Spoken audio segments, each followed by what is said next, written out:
Hi everyone, in this video we're going to talk about how to make an argument, which I'm sure that you've been making for quite some time now, whether or not you've had debate experience before.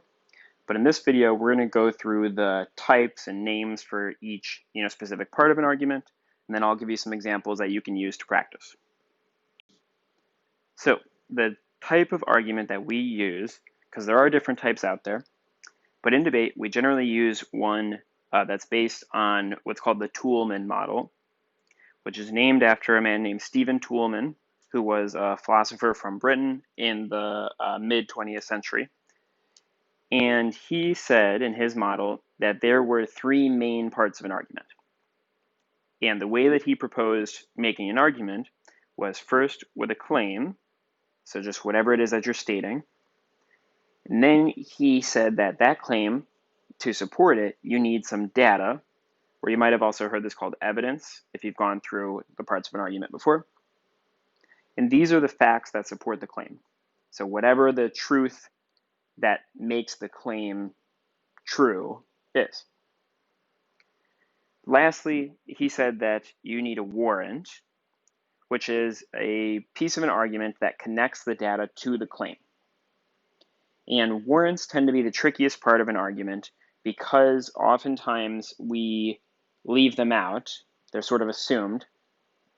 But in debate, many times we can't leave that portion out.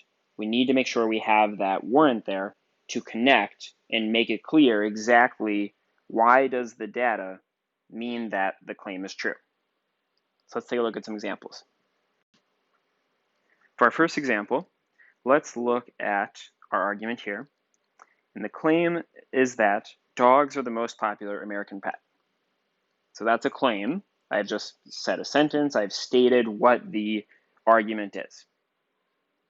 The data then that supports that claim is that 46.3 million households in America have a dog.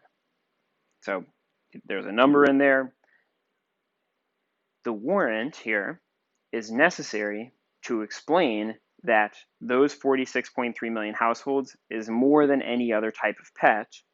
For example, the second leading is cats, which are in 38.9 million households. And so remember, like I said, the warrant, when we're speaking normally, often gets assumed, but in debate, we do need to make that clear, because if I'd said dogs are the most popular American pet, there's 46.3 million households in the US that have them. Well, if I don't explain how that's more than any other household or give further depth to that argument, it makes it a lot easier for the other team that I might be debating against to combat this argument, because I haven't given the warrant. I haven't completely explained why is that 46.3 million key. Let's take a look at another example here. And in this example, you'll see that even when we don't have numerical evidence, for example, if we're giving something that might be an opinion, you can still give data and a warrant to support your claim and should be doing so. So for example, let's say I'm arguing that the Summer Olympics are better than the Winter Olympics, which is actually an argument that I have quite often. The data for that, and it might seem weird calling this data, but it's the support for that claim. It's why is the claim true? And in this case, the data is that the Summer Olympics are when they have basketball. And when I'm making this argument, again, I want to make sure that I include my warrant here that basketball is the most exciting Olympic sport. And so because of that, whichever Olympics has basketball is going to be the best. Again, you need the warrant here, because if I just say Summer Olympics are better, they have basketball, then whoever I'm arguing with, they can respond and just say, so what, who cares, basketball doesn't mean anything, and give 10 reasons why the Winter Olympics are better. So we've got to make explicit our warrant here that basketball is the most exciting, and that then gives a frame for my argument. It says, okay, the Olympics that have the most exciting sports are the ones that we can consider the best. And so we need that warrant there to give a frame and to support, to make sure that that data actually supports the claim. So on these next 3 slides, starting here, we've got a chance that you can use to practice making your own arguments.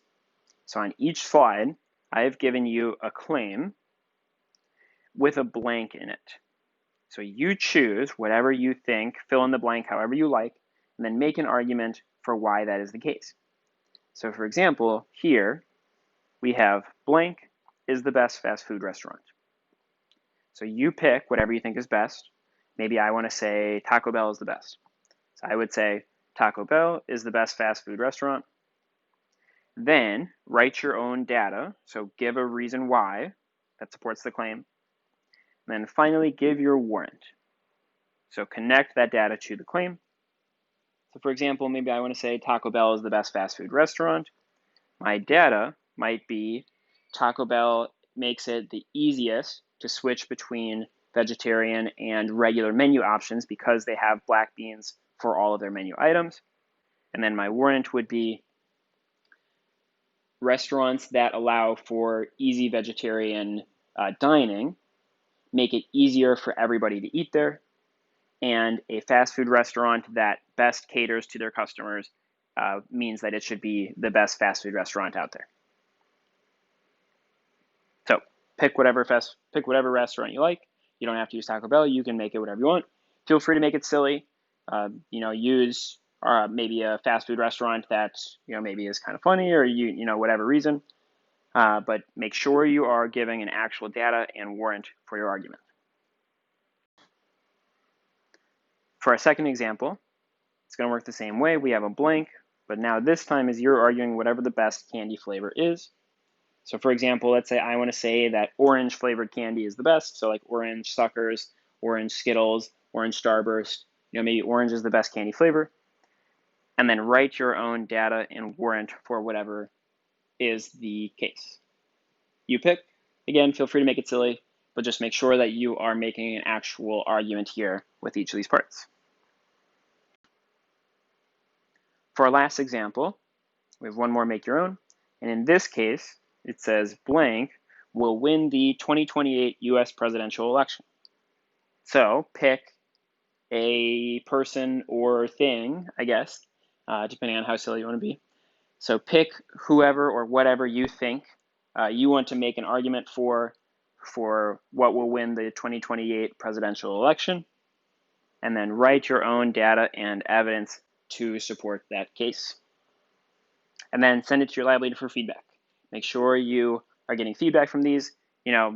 Use these, even if this is something that you've practiced before, use this as a chance for growth, and use that feedback to help build your argument making skills. Because the more you do this, the more second nature it's going to become. And then you don't need to think about it in the round because you'll be doing it naturally in all of your debates.